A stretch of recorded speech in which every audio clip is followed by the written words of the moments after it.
Welcome to The Criminologist, the podcast dedicated to educating and entertaining our listeners. We bring you subject matter experts from around the world and share the latest and greatest evidence-based practices and interventions to help individuals desist from a life of crime and delinquency. Now, please welcome the host of The Criminologist, Joseph Arvidson. Hello and welcome to episode 175 of the Criminologist Podcast. Happy to have you all with us today. I am your host, Joseph Arvidson, and as always, our mission here is to look beyond the surface to holistically assess and craft interventions for our justice-involved clients. For, as we've discussed time and time again, a true journey of recovery necessitates us to examine not just the overt behaviors, but the underlying factors that influence them. It's about broadening our lens, considering all facets of an individual's life, and tailoring our support to guide them towards genuine rehabilitation and desistance from crime. Today, we're diving deep into a topic that, though commonplace in our modern world, often flies under the radar when assessing the health and habits of those we supervise: the perils of excess energy drinks. These beverages, laced with high caffeine and sugar levels, have become staples for many.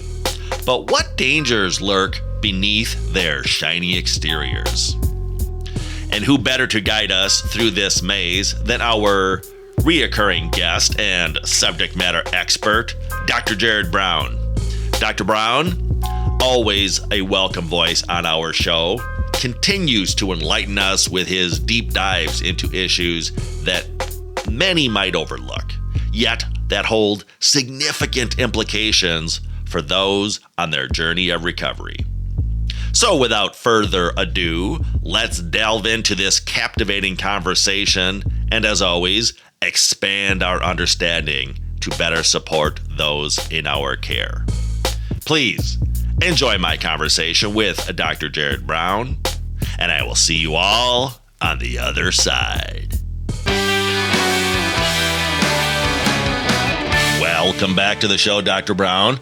Always love having you on because, as I've often said, I consider myself a lifelong learner, and one of the fringe benefits of this podcast is having subject matter experts such as yourself on the program and increasing my human capital, as we say. So great to have you back to the show, sir. Hi, Joe. Thanks for having me back, my friend. Yeah, love it. Today we are going to take a look at another one of these topics which you may not necessarily put it up there in the realm of criminology, criminal justice, corrections, even the human service professionals who listen. But as I know we're going to unpack here, I think this topic does have a lot of tentacles reaching into all of those different vocations. So today specifically, we are going to talk about what a lot of folks just would consider, quote unquote, energy drinks. But before we go there, Jerrod, why don't you set the stage and maybe first talk about the broader definition or the broader topic of simply sugar sweetened beverages, and then we can drill it down into energy drinks specifically. Yeah, you bet. So people often ask, why are you talking about this topic within the context of like criminology? And you and I have done enough talks together now on the topic of neurocriminology. I have a really big interest in the topic of sugar because there's so many cases I've consulted on where it seems like excessive sugar consumption was at play. A number of other factors as well. And as I started digging into this literature over the years, there's more and more studies that have been published that talk about the role of nutrition, the Western diet, food insecurity, excessive sugar consumption, excessive sugar sweetened beverage consumption may play a role in some instances of problematic behavior, irrational behavior, irritability, more mental health problems. Joe, how many people have you worked with over the years or supervised when you had a caseload where the client was court-ordered to substance use treatment? And in my experience, so many of those clients, unfortunately, what happens when they go to these programs, they a lot of times seem, I don't know if it's a full-blown addiction, but seem to have a very unusual relationship with sugar. I see it all the time. And the research is pretty clear on this, and they've done it within confinement settings as well, where some studies lean to the fact that if you reduce sugar and you help people eat better and live a healthier life, that may play a role in reducing criminality in some cases. Of course, there's a multitude of layers to consider. And this is one topic of many, I think, if we were to start really moving in the direction of becoming a neurocriminology informed criminal justice system, this could be another topic for us just to understand. So sorry to segue there on that, but you asked a question about sugar sweetened beverages. So think of that as the umbrella term. They're a liquid carbohydrate, and there is a multitude of studies that have looked at excessive consumption of these kinds of beverages as being a real threat to human health. You will find numerous studies that talk about that. And the research does lean to the fact, too, that these kinds of beverages are the single largest source of added sugar and added calories in the United States diet. And these are common. They're everywhere. People drink them. I used to drink them a lot back in the day. They taste good. They're cheap, but they're not good for you. What I'm talking about today is not someone who has these once in a great while. I'm more talking about people that consume these day in and day out. And these are very common.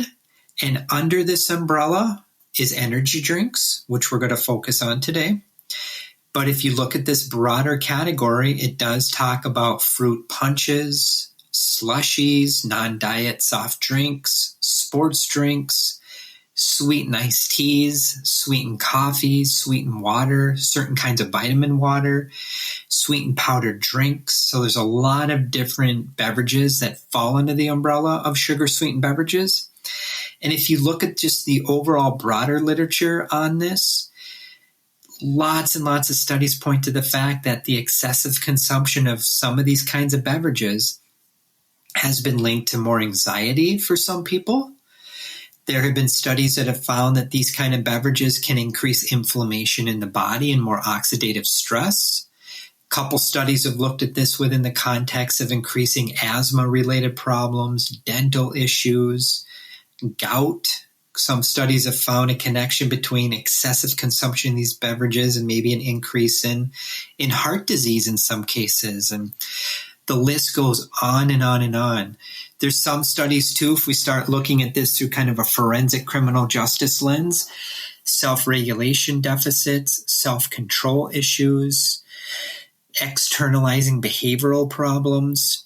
So this is a big thing, I think, that we don't really consider as a possible variable. And again, it's not the only factor, but it could be one factor to target as part of helping that person live a healthier life. And by targeting this, maybe it's a probation officer to just ask general questions about how many of these beverages do you have a day, or do you have these kind of beverages? And if you're noticing trends, we're not asking you to tell your client or giving them nutritional advice, but maybe that could alert you to the importance of referring that client to their healthcare provider or a nutritionist, because a lot of clients, they're not aware that these beverages can be a threat to their health. They've never had education around this. They might have lower levels of health literacy or nutritional literacy. So these are important interventions to consider through kind of a multidisciplinary, holistic kind of lens. That's a broad overview of sugar-sweetened beverages in general. Joe, but before I get into energy drinks, any thoughts on that? Your observations or? No, I know when we did the episode, we did a full-on episode just really about sugar excess, and I recognize this bit of the conversation where you talked about in, for example, substance abuse circles, we even anecdotally see folks who are going down that pathway of sobriety, but trading out that alcohol for excessive sugar consumption. And this is merely my opinion, but my thought is that the stance taken by the industry, if you will, those of us in the industry, was, well, it's a harm reduction model. It's the lesser of two evils. Yes, you're eating a lot of Snicker bars and drinking a lot of sugary drinks, but you know what? It's harm reduction. You're not drinking a quart of Jack Daniels and being an assaultive individual. But to your point, Jerrod, I think now it's time that we sort of level up, as I like to always say, do a broader assessment and embrace broader applications of how we can help our clients heal in every sense of the word. Chapter 1, Alex's Quiet Struggle. The city's rhythmic heartbeat underscores the challenges of Alex's fresh start. Post-incarceration, he's trying to find his footing, and there's an unassuming challenge amplifying his struggles: the frequent call of energy drinks and sweetened beverages. Studies have illuminated a concerning link between excessive sugar consumption and self-regulation deficits. Every time Alex reaches for an energy drink, he might be unknowingly exacerbating his struggles to stay focused, make sound decisions, and resist impulses. As Alex walks down a sunlit street, each cafe, each convenience store offers a tempting array of sugary delights. But today's walk has a particular purpose. He's on his way to see his parole officer, a routine check-in that, unbeknownst to him, might turn out to be more insightful than the usual. In the parole office, an enlightened parole officer, well-versed in holistic client assessments, spots Alex taking a sip from a brightly colored sports drink. Recognizing the potential implications of such habits, especially in the context of rehabilitation, the officer decides to delve a bit deeper. Alex, just out of curiosity, how many energy drinks or sport drinks do you typically have in a day? This simple question, though seemingly mundane, is part of a broader strategy. By addressing all aspects of a client's life, including their dietary choices, a probation or parole officer can guide them towards healthier life choices, playing an integral role in their holistic journey of recovery. You know, I'll let your audience decide, and you decide, is this a big deal? Is it just as important as identifying someone with an alcohol or drug problem, or is it less important? After you hear me chat today, I'd love to hear from you. But when you think of energy drinks, again, the literature is vast on this. Several studies have been published that excessive consumption of these kind of beverages are also a threat to health and well-being. So energy drinks, what's in them? High levels of caffeine, obviously, typically a lot of sugar, a lot of additives, and in some cases, a lot of legal stimulants. And these are often marketed with the mindset that these can really help people improve mental stimulation and physical stimulation. And a lot of times these kind of beverages are marketed to younger individuals. But if you look at the potential negative impacts these kind of drinks can have on human health, it's many and varied. It has talked about increases in headaches, sleep problems, depression and anxiety, digestive health issues. We've talked sometimes about that gut-brain health connection. If the gut is off, that's an indication that the brain is not working at optimal levels. These kind of beverages can have adverse cardiovascular kinds of effects. It can exacerbate or make type 2 diabetes worse. Some of these have been linked with more obesity problems. And in our other episode we did together on blood sugar dysregulation, these kind of drinks can absolutely throw off your blood sugar levels because it can spike blood sugars and then crash them. And why do you want to care about blood sugar dysregulation? Because there are multiple studies that show that dysregulated blood sugar levels can play a role in anger, violence, aggression.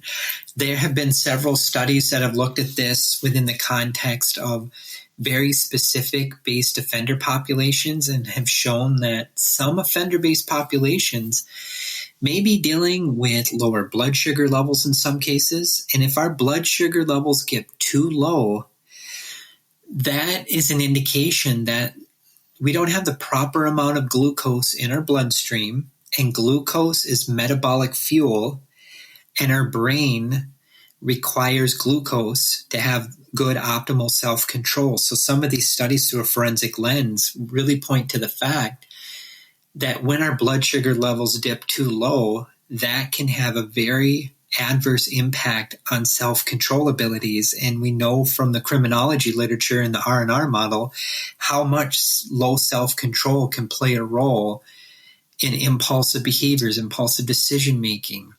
It plays a role in relapse in some cases. So we need to be aware of the role of blood sugar dysregulation as it pertains to these kinds of drinks. And there's multiple drinks out there that fall under this umbrella. I'm not going to name specific drinks or specific companies, but depending on the energy drink, there's all kinds of ingredients in there. Some of the ingredients on the surface will look very healthy and positive, but think about all the caffeine that's in these drinks, all the sugar, and depending on how frequent someone drinks these kinds of beverages, that's another factor to take into account as well. There's a couple cases I've consulted on where the client will skip breakfast every day and just go right to an energy drink. They say they need it to stay awake. Well, you might get a burst in energy very quickly, but then it crashes you because you're not getting proper fuel in your body. And this particular case, the individual dealt with all kinds of behavioral problems. So I do believe in at least this particular case, excessive consumption of energy drinks and sugar and skipping breakfast did play a role in this person's higher level of emotional intensity issues. There's some studies, Joe, that have looked at the impact these drinks have on adolescents. And a couple studies have found that excessive consumption of energy drinks may be a contributing factor to violent behavior. A couple studies have actually said that. Self-destructive behaviors, more anxiety and depression, and a potential proneness to more risk-taking behaviors. And I do believe if you peel back the layer here, how can these drinks increase risk-taking behaviors? I think a big part of it is, again, it spikes our blood sugar and it crashes our blood sugar. And now we don't have enough glucose in our body. And again, glucose is needed in our brain to help us have optimal self-control. So I think when you see a lot of risk-taking behavior in this population, partially it's related to low blood sugar levels. But what happens too if this person is also skipping breakfast? Maybe they're consuming these drinks late into the evening and now they're not sleeping all night long. There's several studies that are talking about, is chronic sleep deprivation a potential risk factor for criminality and violent behavior as well? So those are a few things, Joe. I want to just stop for a second, see if you have any thoughts on that. Lots of thoughts as always. And you sort of beat me to the punch on my next question. I was going to get at some of those behavioral consequences associated with excessive consumption of these stimulants in a nutshell. And as you were talking, I heard the so-called usual suspects, Jerrod. Self-regulation, that's one of the big ones. But also you mentioned impulsivity, risk-taking behavior. I mean, if you are an adherent of the risk-need responsivity framework, when you hear those things, those should be proxies for those criminogenic variables that we are to be targeting to get the most impact for our intervention. So I would encourage individuals to broaden their lens. As you were just saying earlier, Jerrod, even I'm wondering what's the harm in even anecdotally observing someone or a client, as you said, who always comes to the office with energy drinks or mentions always taking energy drinks, and just making a suggestion or trying to determine if they're consuming these in excess, and with the thought that there could be a nexus there between self-regulation, impulsivity, and their diet. Yeah, it's a huge thing. And, if you really look at this literature too, you're going to find several studies that talk about the excessive consumption of energy drinks may play a role in increasing the risk of substance use and other risk-taking behaviors. And in fact, there are studies that show that these kind of beverages may increase the risk for some people to consume more alcohol, tobacco, marijuana. A couple studies have also looked at this within the context of increasing sexual risk-taking behavior, more fighting behaviors, and an increased likelihood for some people to drive under the influence of alcohol because they overestimate their abilities. There are several studies that show that some people may combine alcohol with these kind of energy drinks as well, and that can be a very dangerous combination. So there are studies on all of these kinds of topics out there as well.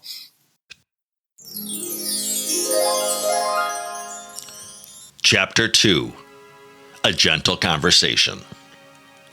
The parole office, a place some might find intimidating, feels different today. It's a place of listening, of understanding. Hey, Alex, I noticed you're drinking a lot of those energy drinks. I get it. They help you stay awake and feel more energetic. But do you know what's actually in them? It's like this, my friend. Too much sugar from things like those drinks can mess up with our mood and our choices. Some folks even find themselves drawn to other risky things when they've had too much sugar. I'm just looking out for you. I want you to be healthy and happy. You and I, as we've discussed, are a team, right? We want the best for you. Maybe just think about how many of those drinks you're having. It's just like when we eat too much candy and feel kind of shitty. It's about finding a balance.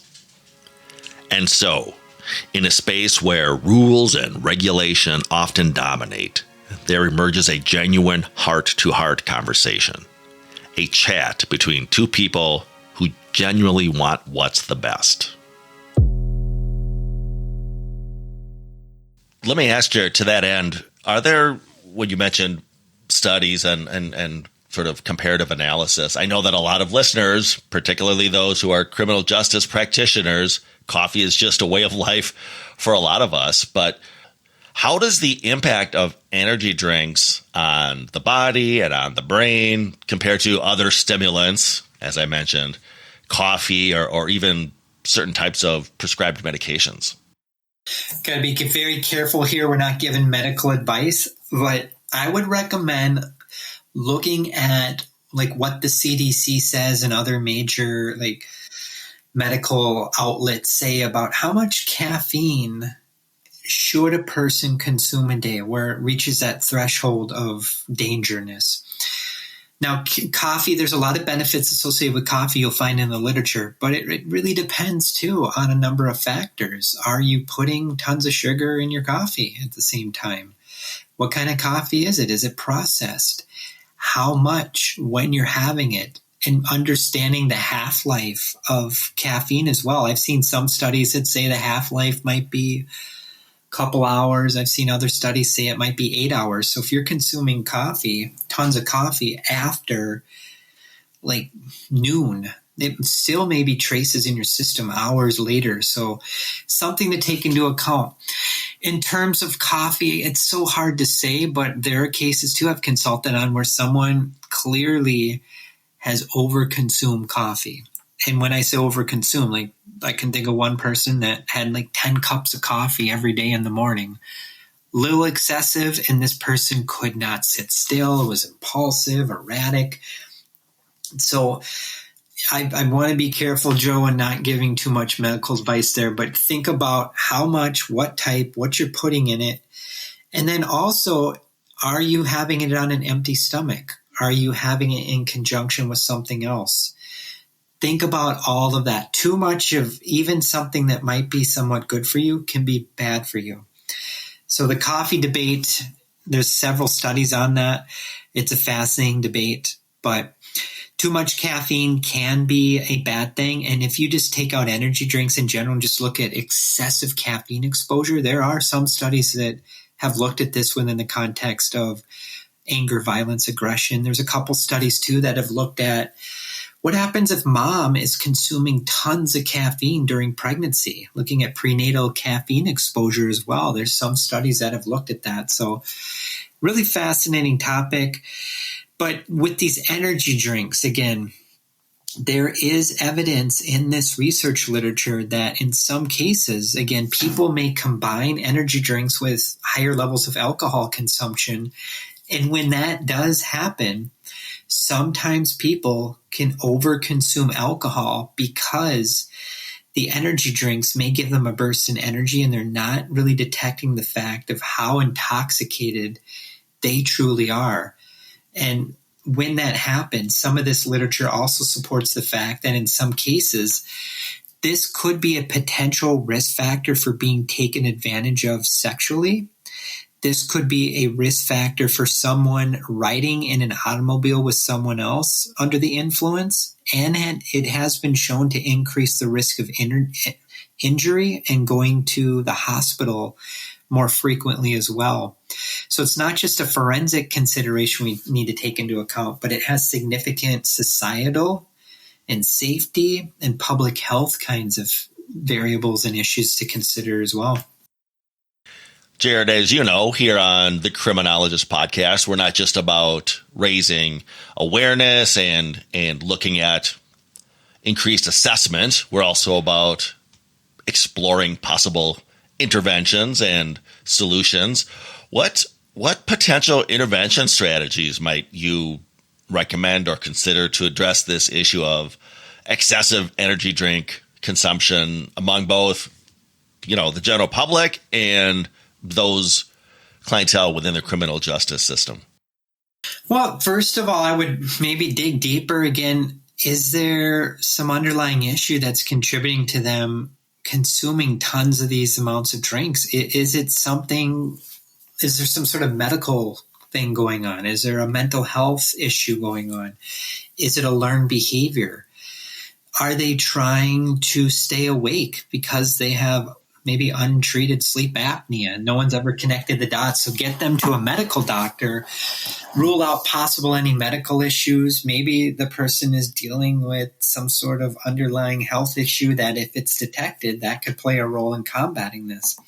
One thing to be aware of too that you will find in the excessive caffeine literature, there is a couple studies that talk about higher levels of alexithymia may be associated with the overconsumption of caffeine and other substances. And if your audience is not familiar with that topic, alexithymia is when a client really struggles with naming their emotions, managing their emotions, making sense of emotions. So one thing I would recommend screening for is how your client understands labels and processes and makes sense of emotions. If you have clients that really struggle with that, what's causing that? Could it be a head injury? Could it be a trauma thing? Could it be a burnout issue?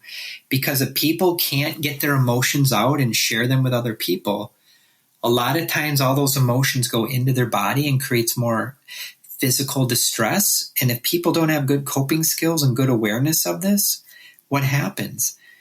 They may turn to drugs, alcohol, tobacco, sugar, these kinds of beverages because it gives them a little relief. It doesn't cure the problem, but it gives them a little relief. But then these feelings come rushing back after the effects of these substances wear off. Alexithymia is a big thing to be aware of. Another variable to take into account, when we think of this in general, again, what's the individual's overall knowledge about these kinds of beverages? Maybe they just don't have a clue. And maybe they have abstract reasoning deficits or executive functioning impairments or metacognition deficits where they just don't connect the dots between tons and tons of these kinds of drinks they're consuming and why they have such a high level of anxiety or they can't sleep. They just don't connect the dots, because if someone has abstract reasoning deficits, understanding cause and effect can be very tricky. So another intervention, again, if you're noticing trends like that, refer the client to a healthcare provider, nutritionist, where that person could provide that client with some psychoeducation about the harmful effects of these things. So helping them connect the dots more.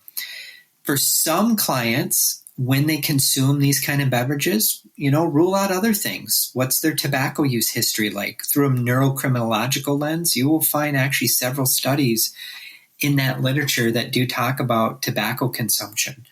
It is a variable to consider. I think we minimize that, and I minimized that for years, but now I understand that literature. Excessive consumption of tobacco products early on in life in utero could be a risk factor for problematic behavior later on in life, and it could be a risk factor for the worsening of mental health symptoms. So it is something to take into account.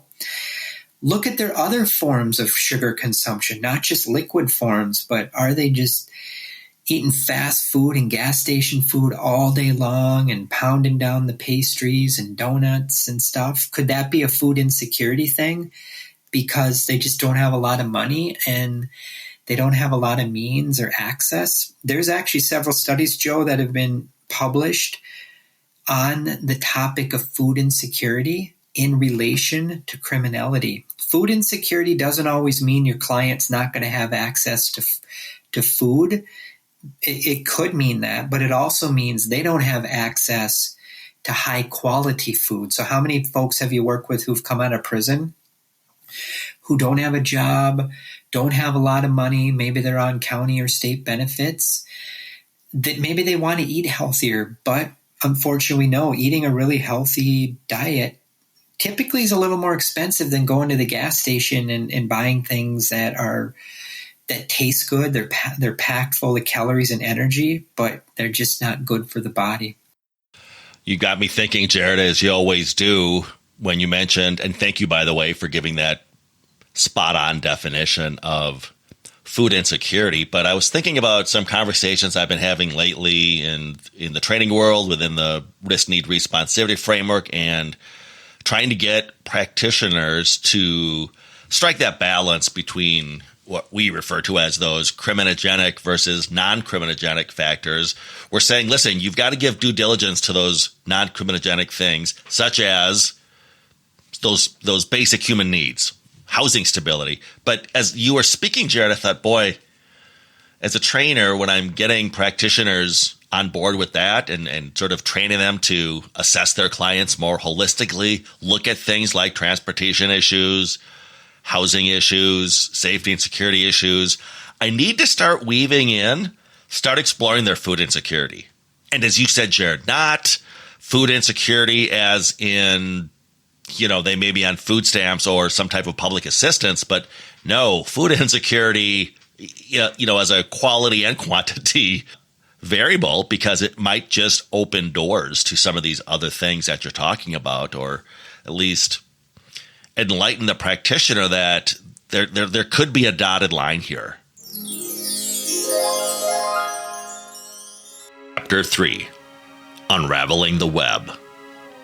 For Alex as parole officer, every client's journey is more than just a file to be managed. His experiences in continuing education, especially in the realms of neurocriminology, have equipped him to look deeper, to see the intricate web of causes and effects that shape individuals' lives.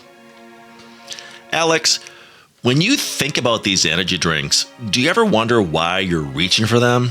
Sometimes the things we do, even small things, can be rooted in deeper experiences or feelings. For instance, do you remember when or why you started drinking them?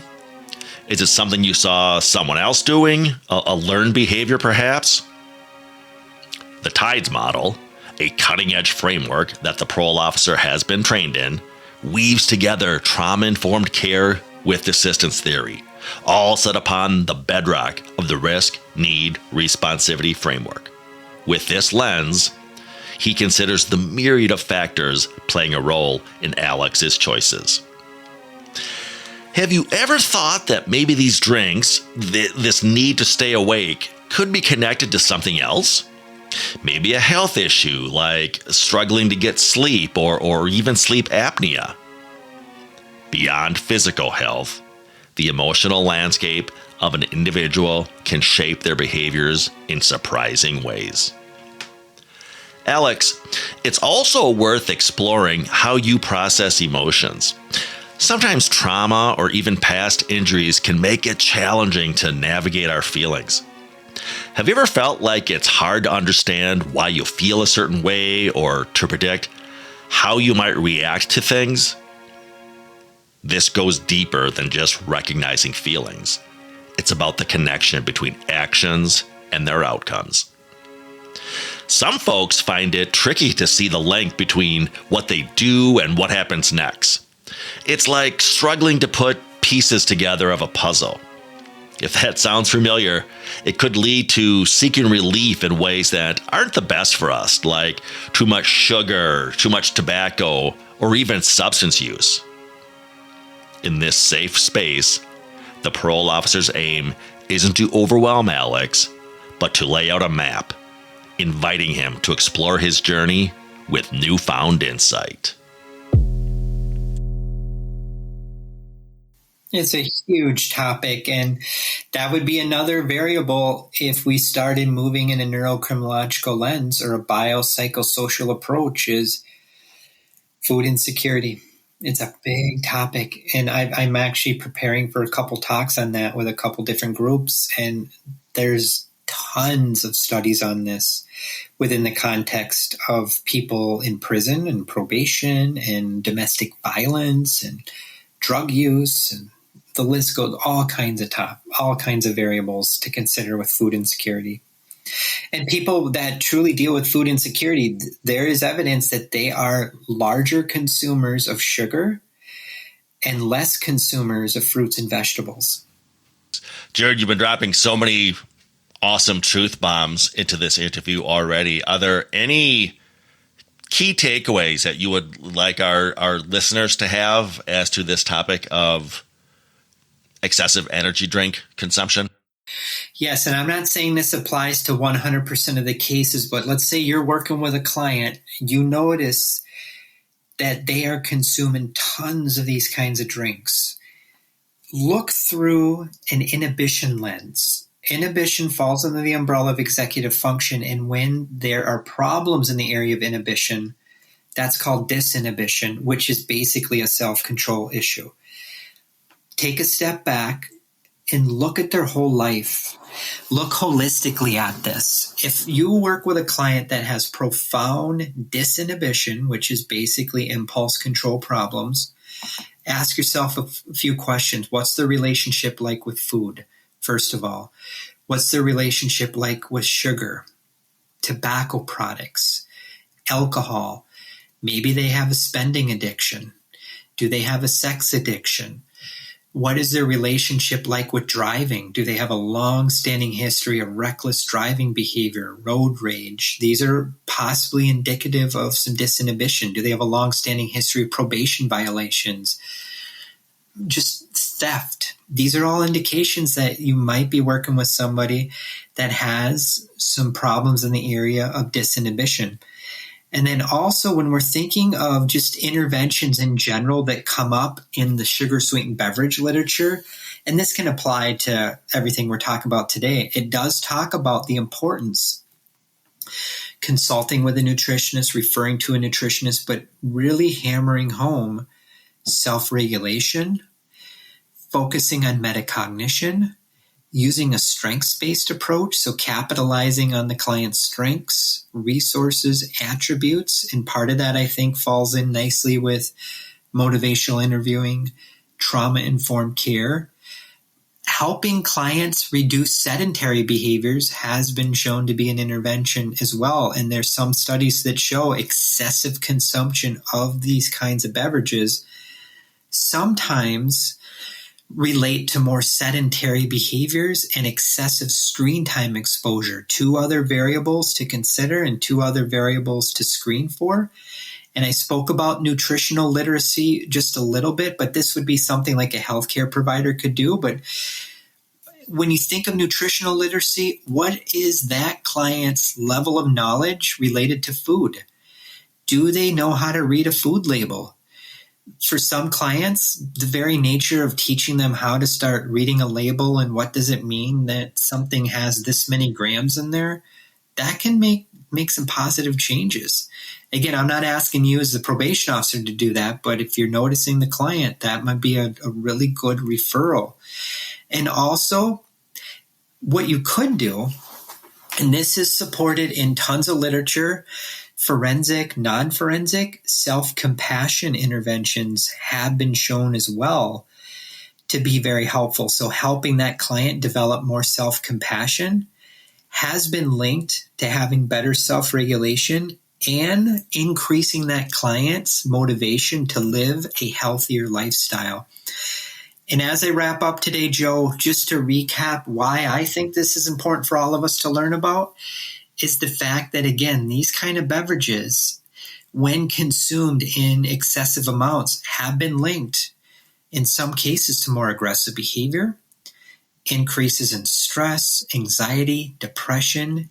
For some people, this may be linked with lower levels of academic achievement, more headaches, stomach aches, and it may increase the risk of substance misuse for some individuals. And that is a small sprinkling of some of the consequences that have been studied within this research literature. In the confines of the parole office, his officer sat reflecting on Alex's situation. Surrounded by stacks of paperwork and the gentle hum of office life, he zeroes in on the crucial observation. Boy, looking at Alex's choices, there's this reoccurring theme: food insecurity. Could that be driving his reliance on energy drinks?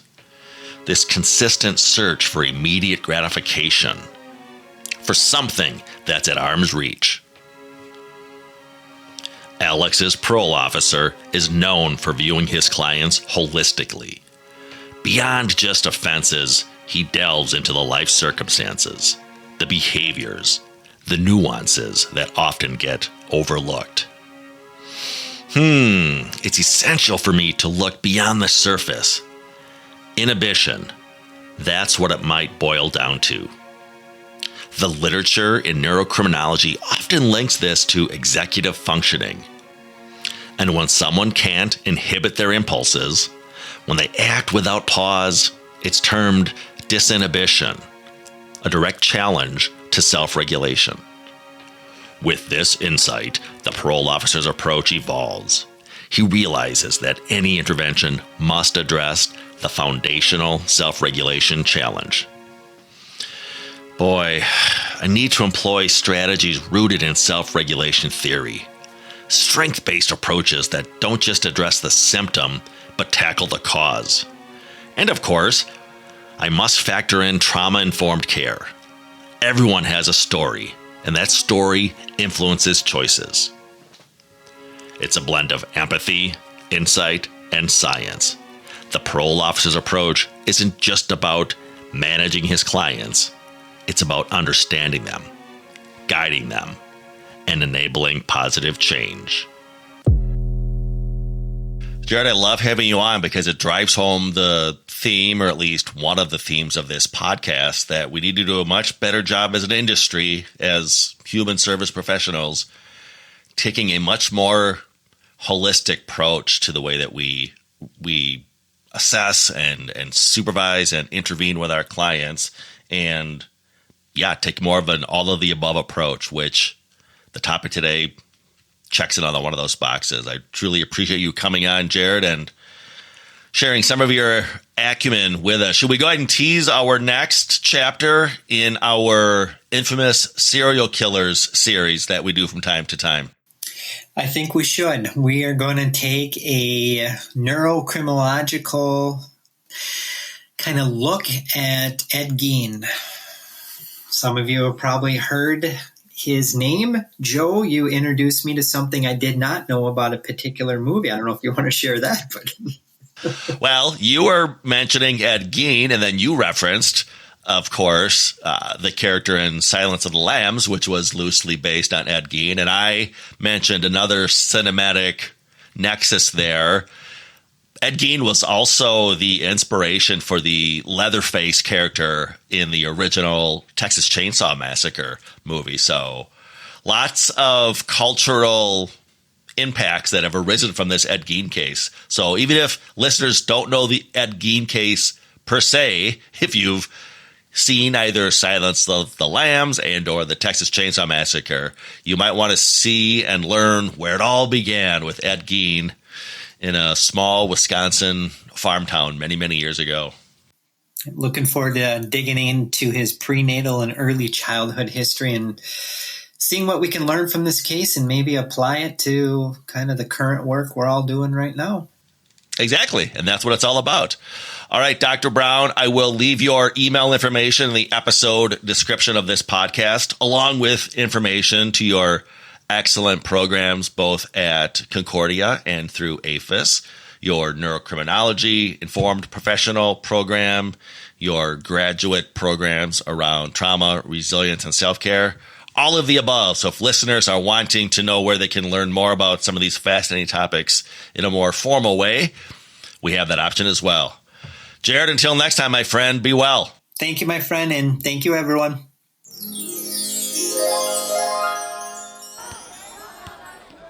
With the sounds of the parole office still echoing faintly in his ears, Alex steps into the hustle and bustle of the city. The streets are alive with temptations and memories. Passing by a convenience store, his gaze is caught by a neon sign advertising the latest energy drink. The pull is familiar, almost like an old friend beckoning him.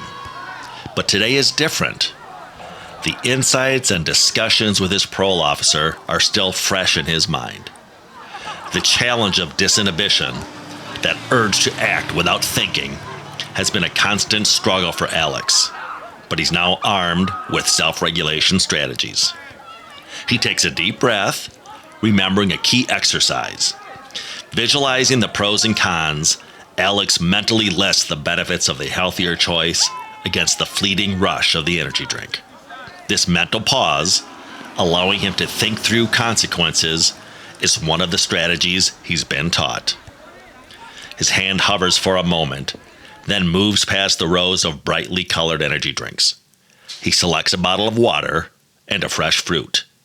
It's a small choice, but for Alex, it's symbolic of the larger journey he's embarking upon. Guided by self-regulation techniques and fueled by the support of his parole officer, Alex is taking steps to reclaim control over his impulses. Each healthier choice is a testament to his commitment to change and growth.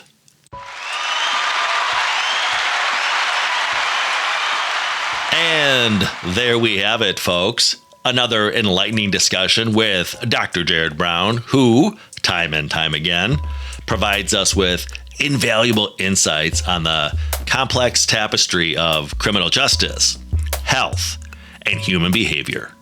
Dr. Brown, thank you for shining a light on this significant yet often overlooked area of our discussions on rehabilitation. Through the narrative of Alex and his parole officer, we've navigated the real-world implications of topics many often relegate to the academic world. It's a powerful reminder that behind every theory, every study, there are individuals wrestling with these challenges daily. Let's take a moment to reflect on what we've learned today. We've been reminded of the importance of evidence-based practices, the foundations that guide our work in the justice and rehabilitation sector. But just as crucial is our ability to be receptive to emerging paradigms, to new insights that challenge us to think differently, to act differently. The story of Alex also underscores the intrinsic connection between our dietary choices, particularly the excessive intake of sugar, and self-regulation deficits. It's not just about a can or a bottle of a beverage. It's about the myriad of choices we make daily and how those choices, driven by either impulse or insight, can drastically alter one's life trajectory. Lastly, we're reminded of the paramount value of holistic assessments.